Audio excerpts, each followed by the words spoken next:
جس کا ذکر آسمان والے نے اپنے قرآن میں کیا ہے، اپنے کندھا مبارک سے اٹھائی، حمزہ کی کٹی اور پھٹی ہوئی لاش کو دیکھا، اپنی چادر مبارک حمزہ کی ناش مبارک پہ ڈال دی۔ حمزہ کی بہن صفیہ بھاگی ہوئی آئی، سرور کائنات نے دیکھا، پھوپھی آ رہی ہیں، آنکھوں میں آنسو آ گئے۔ کہا میں اپنی پھوپھی کو کون سے حمزہ کا چہرہ دکھاؤں، کوئی عذر سلامت نہیں ہے۔ حضور کھڑے ہو گئے، پھوپھی پلٹ جاؤ۔ عرض کرنے لگی، بھتیجے تم صرف بھتیجے ہی تو نہیں، میرے آقا بھی ہو، اگر حکم ہے تو پلٹ جاتی ہوں، لیکن اگر اجازت دے دو تو اپنے بھیا کی لاش کو دیکھ لوں۔ آپ نے فرمایا پھوپھی لاش دیکھنے کے قابل نہیں رہی ہے۔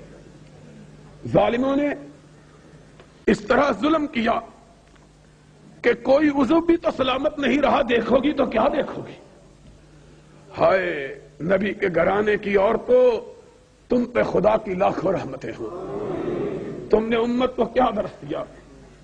صفیہ تجھ پہ رب کی لاکھوں رحمتیں۔ کہنے لگی آقا میں نے پہلے کہا ہے، تم صرف بھتیجے نہیں بلکہ آقا و مولا بھی ہو، حکم ہے تو پلٹ جاتی ہو، لیکن اگر سمجھتے ہو کہ میں اپنے بھیا کی کٹی پھٹی لاش کو دیکھ کے چیخو پکار کروں گی، ماتم و بہن کروں گی، تو ایسا تو نہیں ہوگا۔ آقا میں جب اپنے بھیا کی کٹی ہوئی لاش کو دیکھوں گی تو سر اونچا کر کے کہوں گی، اللہ تیرا شکر کہ تو نے میرے بھیا کو وہ موت عطا کی کہ اس نے اپنی بہن کا سر ساری بہنوں سے اونچا کر دیا ہے۔ کیوں؟ ساری بہنیں اپنے بھائیوں کے سر اٹھا کے اپنے رب کی بارگاہ میں آئیں گی، اللہ میرا بھیا تیری بارگاہ میں اپنا سر کٹا کے آیا ہے، اور میں آؤں گی سر فخر سے بلند کر کے اور کہوں گی اللہ ساری بہنوں کے بھائی تو صرف سر کٹا کے آئے اور صفیہ کا بھائی اپنے جسم کا ایک ایک حصہ کٹا کے آیا ہے، ایک ایک حصے کی قربانی۔ آقا نے چادر پلٹی، صفیہ نے دیکھا، کہا انا للہ و انا الیہ راجعون۔ بھیا غم نہ کرو، اگر تمہاری لڑائی خدا کے لیے تھی تو خدا تمہارے اجر کو ضائع نہیں کرے۔ بہن کی نگاہ آسمان کی طرف اٹھی، عرش والے کو جلال آ گیا، جبریل کو بھیجا، جاؤ میرے محبوب کے ذریعے ساری کائنات والوں کو سنا دو، سید الشہداء حمزہ قیامت تک جتنے بھی شہید ہوں گے ان سب کا سردار اللہ نے حمزہ کو بنا دیا ہے۔ وہ حمزہ جس کو قیامت تک آنے والے شہیدوں کا سردار قرار دیا گیا، اس کی ناش مبارک کو نبی نے اٹھایا، اس کے اوپر پختہ قبر بنائی تھی۔ تم بتلا دو، ماننے کے لیے تیار۔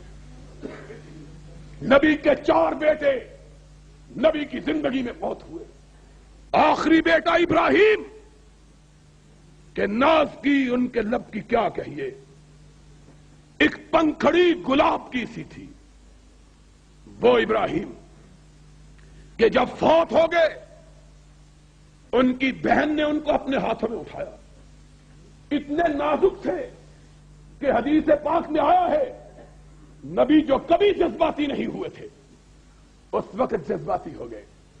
فرمایا رفقن بالقوارین، میری بیٹی میرے پھول کو آرام سے اٹھانا، کہیں تیرے ہاتھوں کی لمس سے مسئلہ نہ جائے۔ اتنا نازک ابراہیم، اس ابراہیم کی لاش کو حضور نے اپنے ہاتھوں پہ رکھا، بڑھاپے کا آخری بیٹا، لبوں پہ الفاظ ہے انا بفراقک یا ابراہیم لمحزونون رضینا بقضاء اللہ ما نقول الا ما یرضی اللہ۔ ابراہیم تیری جدائی کا غم تو بہت ہے، لیکن تیرے باپ کی زبان سے صرف وہی لفظ نکلے گا جو رب کو پسند ہو، اور کوئی نہیں۔ آنکھوں سے آنسو موتیوں کی طرح گر رہے، سرور کائنات کو روتے ہوئے صحابہ نے دیکھا، کوہرام مچ گیا۔ ایک صحابی ڈرتے ڈرتے آگے بڑھا، اس نے کہا یا رسول اللہ اس مسکراتے ہوئے چہرے پہ آنسوؤں کی لڑیاں، آپ بھی رو رہے ہیں۔ آپ نے فرمایا ساتھی یہ میرے جگر کا ٹکڑا تھا جو مجھ کو چھوڑ کے اپنے رب کے پاس چلا گیا ہے، اور انسان یہ خون اور گوشت کا پتلا یہ غموں سے متاثر ہوتا، خوشی سے متاثر ہوتا ہے، لیکن زبان سے شکوے اور شکایت کی لفظ منہ میں نہیں نکالتا۔ یہ حضور کی حالت، اٹھایا بیٹے کو قبرستان میں دفن کیا، جاؤ بخاری شریف، مسلم شریف، ترمذی، ابو داؤد، نسائی، ابن ماجہ، مسند احمد، موطا امام مالک، حدیث کی ساری کتابیں اٹھاؤ، صحابہ سے کوئی ایک روایت بتلاؤ کہ کسی نے کہا ہو جہاں حضور نے اپنے بیٹے کو دفن کیا کسی کو اس کی قبر معلوم بھی تھی کہ نہیں تھی۔ کپڑے مٹنے کے لیے فرمان رسول علی کو یہ اہل حدیثوں کے ہاتھ میں، ما رأیت قبرا مشرفا الا سبیتا ولا صورتا الا طمستا۔ اے علی جاؤ، جو بالش سے قبر اونچی نظر آئے اس کو برابر کر دو، جو مورتی نظر آئے اس کو مٹا دو۔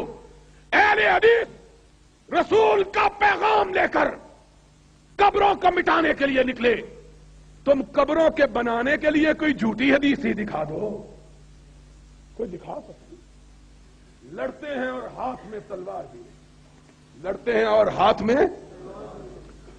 دوستو، ہمارا مسلک صرف ایک بات پہ مبنی، اور اس بات پہ فخر، اس بات پہ ناز، غرور نہیں کہ غرور اسلام کے اندر جائز نہیں، لیکن خدا کا شکر، اور تم بھی شکرانہ ادا کرو کہ آج اس گئے گزرے دور میں اگر کوئی خم ٹھونک کر، سینے پر ہاتھ مار کر، ڈنکے کی چوٹ یہ بات کہہ سکتا ہے کہ میرا مسلک صرف وہی ہے جو محمد الرسول اللہ نے ابو بکر و عمر کو دیا تھا، اس میں کوئی ملاوٹ نہیں، کعبے کے رب کی قسم، وہ صرف ایک مسلک ہے اور وہ تمہارا مسلک اہل حدیث ہے، اور کوئی مسلک کائنات میں ایسا موجود نہیں ہے۔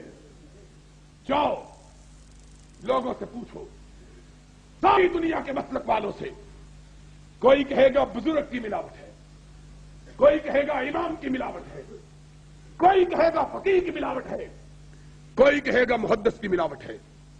ہم نے کہا جس میں بھی ملاوٹ ہو، چاہے ملاوٹ کتنی پاکیزہ ہی کیوں نہ ہو، اس کو خالص، دودھ خالص وہی ہے جو بھینس کے تھنوں سے نکل کر آ۔ اگر اس کے اندر روح کیوڑا ملا دیا جائے تو دودھ خالص ہوگا؟ اگر اس کے اندر زمزم کا پانی ملا دیا جائے دودھ خالص؟ دودھ خالص وہی ہے جس کے اندر کوئی آمیزش نہیں، اور مسلک خالص وہی ہے جس کے اندر نہ کسی